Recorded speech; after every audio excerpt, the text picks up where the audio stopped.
হাসানাঙ্কার এগেইনস্টে যারা লেফটি ব্যাটসম্যানরা থাকবে তাদের আর কি বেশি খেলা উচিত, কারণ লেফটিদের জন্য অতটা ইফেক্টিভ না যতটা রাইটিদের জন্য ইফেক্টিভ। নতুন ব্যাটসম্যান যদি উইকেটে যায় তাদের জন্য একটু ডিফিকাল্ট, একটু সময় নিয়ে ব্যাটিং করা, এবং যারা সেট থাকবে তাদের শেষ পর্যন্ত খেলার চেষ্টা করতে হবে ম্যাচটাকে।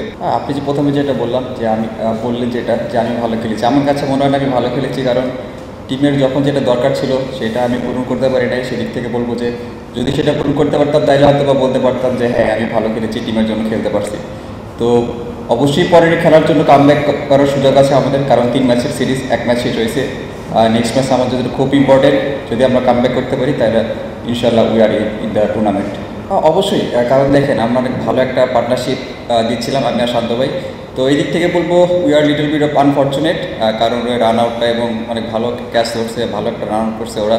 তো আমার কাছে মনে হয় এটা অনেক টার্নিং পয়েন্ট, কারণ ওখান থেকে যদি আমরা একটা ছোট 30 কিংবা 40 রানের পার্টনারশিপ আরও অ্যাড করতে পারতাম দুইজন মিলে, তাহলে মনে হয় আমাদের কাছে গেমটা অনেক ভালো, আরও বেশি ইজি হয়ে যেত আমাদের কাছে। আসলে দেখেন এখানে যেরকম উইকেট এখানে ডিমান্ড করে সব থেকে বেশি যে যারা সেট হবে উইকেটে তাদের আসলে অনেক লম্বা ইনিংস খেলতে হবে। তো আমি আর শান্ত ভাই যেরকম সেট ছিলাম ওখানে, আমরা যদি আর কিছুটা ওভার থাকতে পারতাম, অ্যাটলিস্ট 5 to 10 ওভার যদি আর স্টে করতে পারতাম, তাহলে আমাদের ম্যাচটা অনেক ভালোভাবে বেড়ে আসছে এবং পরবর্তী ব্যাটসম্যানদের জন্য অনেক ইজি হয়ে যাইতো।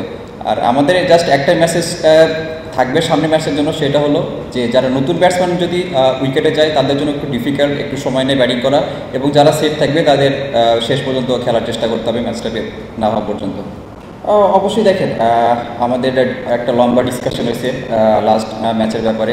তো কোচে সেখানে আমাদের কিছু ইনফরমেশন দিয়েছে।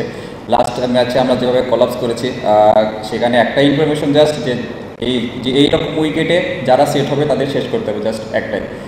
কারণ নতুন ব্যাটসম্যানদের জন্য ডিফিকাল্ট উইকেটে যেয়ে, কারণ ওদের টপ কোয়ালিটি স্পিনার আছে, তাদের এগেইনস্টে ব্যাটিং করা। তো যারা সেট ব্যাটসম্যান থাকবে তাদের ইনশাল্লাহ যত লম্বা ক্যারি করা যায়।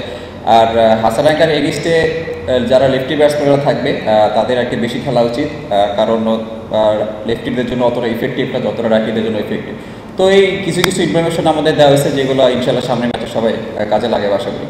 আসলে দেখেন এখানে নেগেটিভের থেকে পজিটিভ অনেক জিনিসগুলো হয়েছে, কারণ আমরা বোলিংয়ে অনেক ভালো একটা স্টার্ট পাইছি, দেন বোলিংয়ের ফিনিশটাও অনেক ভালো হয়েছে, ফিল্ডিং অনেক ভালো ছিল, ব্যাটিংয়ের শুরুটা অনেক ভালো ছিল। জাস্ট আফটার 17 ওভার্স তারপরে একটা কলাপস হয়েছে, যেটার কারণে আমরা আর কি কামব্যাক করতে পারি নাই।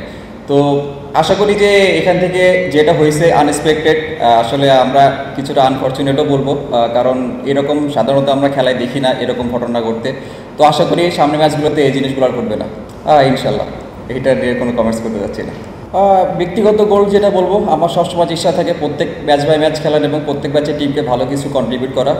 তো টিমের যেটা রিকোয়ারমেন্ট, যেটা আমি লাস্ট ম্যাচে পূরণ করতে পারি না, চেষ্টা থাকবে টিমের যেটা রিকোয়ারমেন্টস, টিমের যেটা নিড সেটা যাতে আমি পরবর্তী ম্যাচে পুষে দিতে পারি।